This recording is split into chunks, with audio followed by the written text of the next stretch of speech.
Obsidian Gods, Book 2, Augur's Phage. Chapter 4, Weird Science.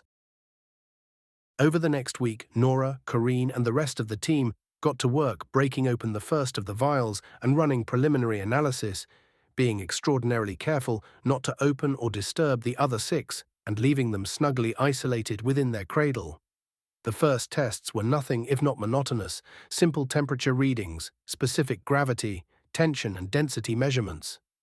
The process was slow, drawn out with intention over several months so as not to waste the samples without careful consideration. It wasn't until Harold started to run a complete spectroscopy, utilizing the brand-new mass spectrometer Nora had received from Oseto a day prior, that the first interesting thing happened. The fluid samples had actively resisted the poking and prodding that it had been subjected to up until this point, acting thick and viscous until presented with the pointed end of a dropper, after which it squirmed as if attempting to flee. However, when starting up the mass spectrometer and passing in the sample, the fluid began to act erratically. "Holy," Harold drawled as the spectrometer reached full power, beginning to atomize the sample. As it did, the machine started to knock, then shuddered.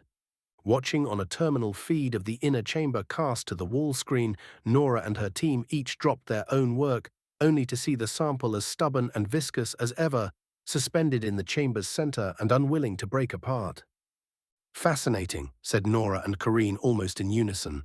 The machine sputtered and began to emit a sort of resonant hum, building slowly.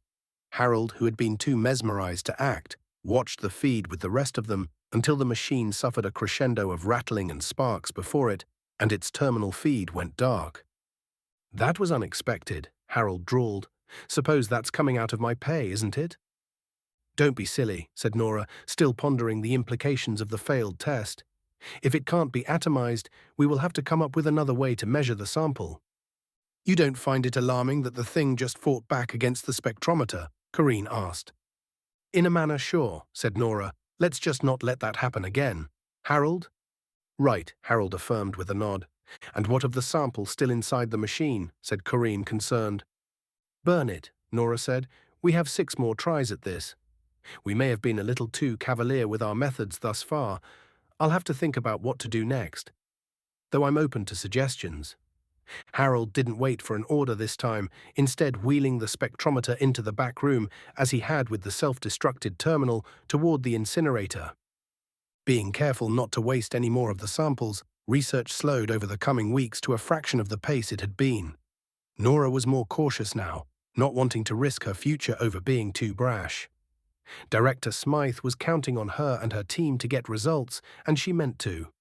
Unable or unwilling to risk any more of the samples nor complicated instruments, Nora opted for a more tried-and-true method. From Oseto, she acquired 2 groups of lab-grade mice to begin organic exposure trials.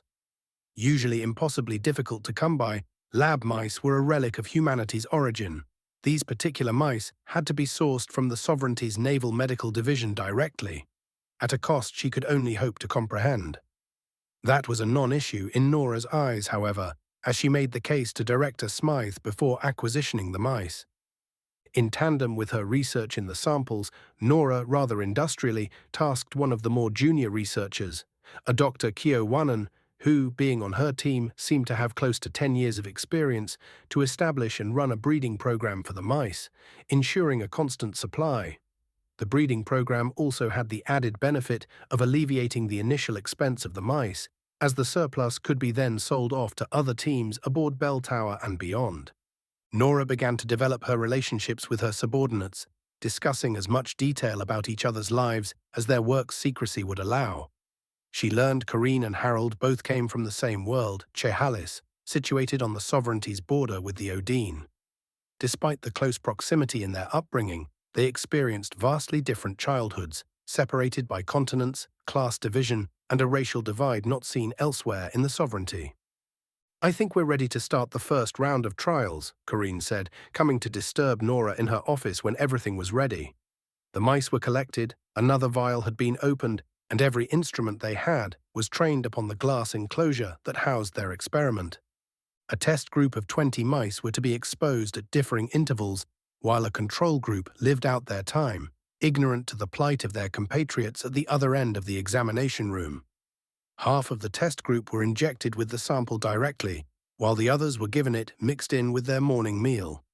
Prior to the mice, Nora and Corinne had each separately tested the sample on drafts of their own blood, each with identical results. The sample, which had been lively and resistant to any form of tampering before, had sat idle in the blood, not reacting, inert. It was then doubly as surprising when Nora and her team began to track the progress of the mice over the next coming days. "What the absolute hell is that?" Nora said, arriving at the lab the second morning after the test had begun and the samples administered. She had come early in anticipation of anything interesting. The black tar-like substance she found in the mice's place was not what she had been expecting.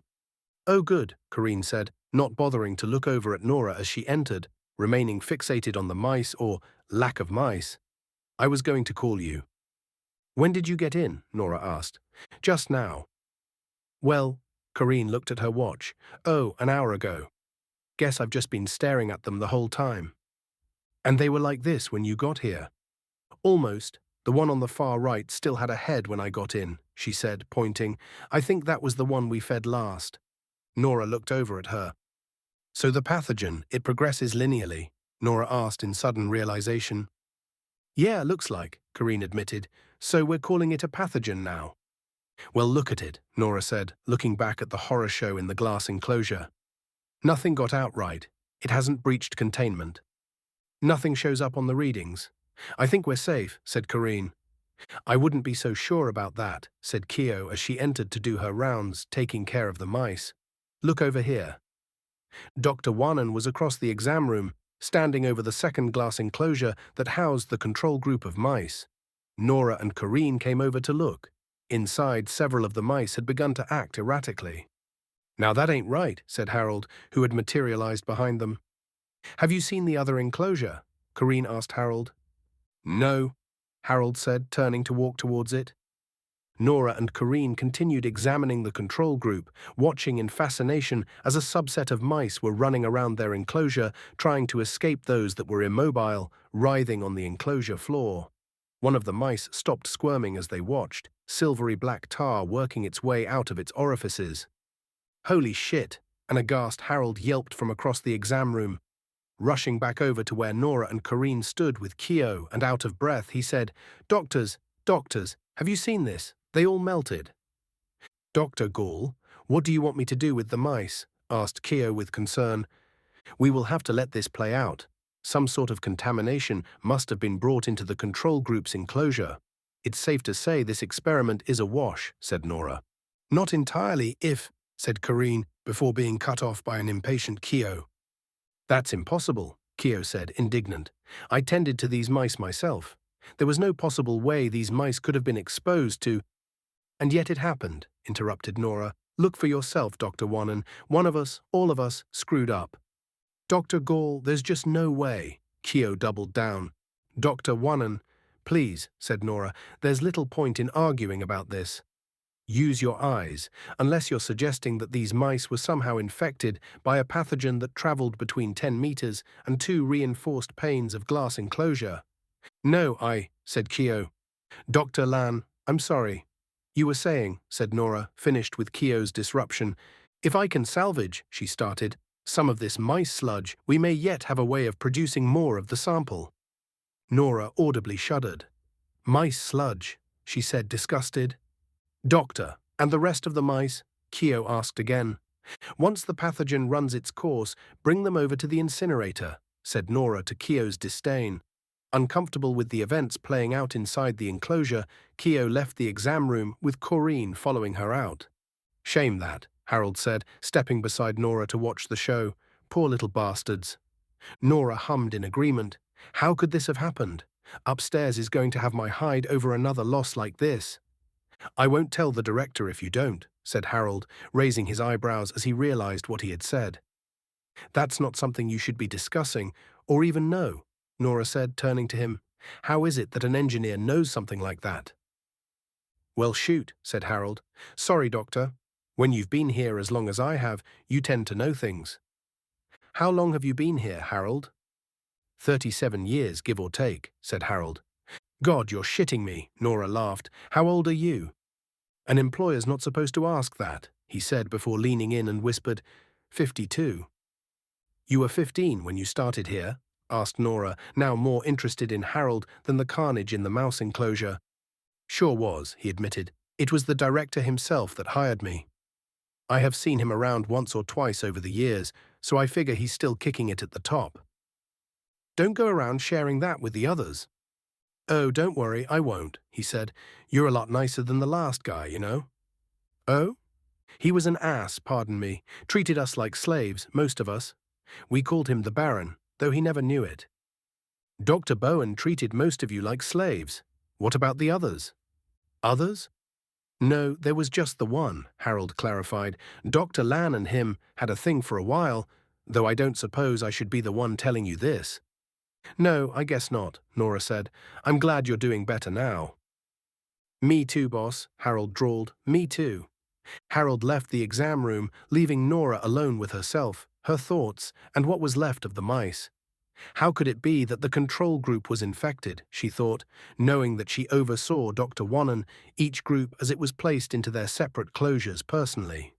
She hadn't wanted to say anything, not wanting to scare them, but it was possible, however unlikely, that there was some other vector for transmission between the mice she wasn't seeing. Through the air. No, each enclosure had unconnected and separately controlled environmental systems. Through the enclosure walls. Then she would expect to see traces of the dark fluid elsewhere in the exam room. No matter which way Nora phrased it in her head, she had to admit she was stuck. Nora spent the rest of the day mulling over that question in her office. Harold and Keo had been hard at work all day, scrubbing the exam room of any trace of the black tar substance, or mouse sludge as Corinne called it. Corinne herself spent the day staring at a sample of the sludge she had gathered, hovering over a microscope with a confounded look on her face. Holding off as long as she possibly could, Nora finally sent her daily report upstairs before signing off from her work terminal, more tired than she had ever been. No sooner had she shut off the lights to her office, she received a bulletin from Tim Dienan. It was text only and read, "The director would like to see you." "Now," she sent back. "Now," he responded. When she left her office, Nora locked eyes with Corinne, who was only now giving up on her own fruitless day as she cleaned up her workspace. Neither of them spoke, and despite the exhaustion visible on Corinne's face, it was clear to Nora that she was reading her own concern. Corinne watched her as Nora walked across the room, opened the elevator and stepped in. As the door closed, Corinne waved a tender wave. When the lift slowed and opened to the unwelcoming face of Tim, her expression only soured further. "Hi, Tim," she said sullenly. "Dr. Gall," he said, "this way." "I know the way, Tim." "Great, well then I'll just walk myself there while you do the same," he said, moving on ahead. "Dr. Gall, welcome," said Hamson as she entered, to find him once again seated behind his desk, in the last place she left him. He put down his terminal and gestured for her to sit. "Director Smythe," she said, "thank you for coming. Now, I expect you wish to know why I've asked you here." Nora nodded, not wanting to mince words. "Well, I'm afraid there's some news." "Some news, sir? You remember Dr. Bowen?" "Samuel Bowen, the man I replaced?" she asked, confused at this turn. "Yes, well, how do I put this?" he started. "The lab he was moved to, it has been lost." Nora took a second, trying to keep up. "You are saying he's dead?" "He and his whole team, I'm afraid. Pity of the thing," he confirmed. "That's horrible, sir. Can I ask how?" "Brigands, most likely. The orbital habitat he and his team were aboard was attacked, stripped of any and all crew." "I'm sorry, did you say they were taken? If that's the case, how do you know they are dead?" "I'm not willing to go into details, but by the amount of organic debris, it's safe to say they could not have made it out alive." "That's unsettling," she said, shifting in her seat. "Sir, can I ask, why are you telling me? Did you want me to break it to the team?" "Well, no. It's best for all parties that we keep this matter quiet," he said. Nora knew she was going to have a problem with that, but chose not to rock the boat just yet. The work Dr. Bowen and his team were conducting was deeply vital. Do not mistake me. Your work is just as crucial, and you will see an increase in staffing to make up for this. But I need you to pick up where he left off. I thought you said that Bowen's station was lost, his whole team. What is there left? Although tragic and an immense blow to Saturnus and its bottom line, all was not lost. We have retained a sample similar to what we had sent along with Dr. Bowen and his team. I would like you to continue down that path. Of course, Nora said. What of the attackers? Are we certain they won't strike us here next? You have my assurance that the calamity that befell the other team is an anomaly, he assured her. It benefits you to not dwell on this. Come now, you have work to do. We will do our best. I need more than that, Dr. Gall, he said. I read the preliminary report you forwarded to me earlier this evening. Your candor in that matter is why you remain in my good graces. Just know that a higher standard will be expected the next time around, especially given recent circumstances. Nora swallowed hard. Yes, sir. She knew she was on thin ice. Nora hadn't come here for anything short of a challenge, and now found herself grateful for this second chance. Is there anything else, sir? She asked. No, I suppose not, he said. I'm counting on you. It's not just you who has someone to answer to. I only count my fortunes on this matter by placing Bowen's lab where I did. On the orbital station, I mean. Sir? I held back placing the damned thing on Bordeaux's Folly of all places. That would have been 2 strikes. Even I'm not that unlucky, he said, seemingly commending himself on a job well done. Nora was nauseated by this enough to let a ripple of disgust show in her eyes. Thankfully, the man neither saw nor cared, waving her off. Goodbye, Dr. Gall, he said as she left his office, which she purposefully left unanswered. Hauntings of pictures of the mice interlaced with the imagined suffering of Dr. Bowen and his team led Nora through a sleepless night, only to have her terminal's alarm rock her into the new day. Though far larger than she had ever been accustomed to until now, her quarters somehow seemed close in. Tying her chignon like she did every day, she readied for what she felt was going to be another interesting day. On arriving at the lab through the usual rigorous levels of security, she found Corinne Lan again hard at work at her bench. You weren't here all night, were you? Asked Nora, half interested in the answer. No, of course not. I've been having trouble sleeping, Corinne said. I know the feeling, said Nora, quickly pouring her morning cup. Sorry, Dr. Gall, Corinne said. I just can't seem to crack this, and it's driving me crazy. You're not about to crack on me, are you? Corinne laughed, finally looking up from her microscope. Noticing the cup of coffee in Nora's hand, she said, Oh shoot, I meant to get you a cup. You don't have to dote on me, Nora said. I can make a cup of coffee. Besides, you already brewed this batch. I suppose. How did last night go? I didn't want to exacerbate things when you were headed out. Oh, that, said Nora, taking another sip. Remembering the news of Dr. Bowen and his team, she suddenly felt sick. She put the coffee down on the bench. Something wrong? Corinne asked. No, said Nora, drifting off in nascent thought. The familiar slam of Harold's lunch bag impacting the double doors startled her. What's wrong? Harold shouted from across the lab, sensing the situation. Dr. Gall was just about to share something with us, Corinne said sardonically. Was I? Nora said. She considered her following words. She knew the thin ice she walked with upstairs, but knew she had come to know these people, like them even. She couldn't keep this from them. Well, Harold said. Nora exhaled.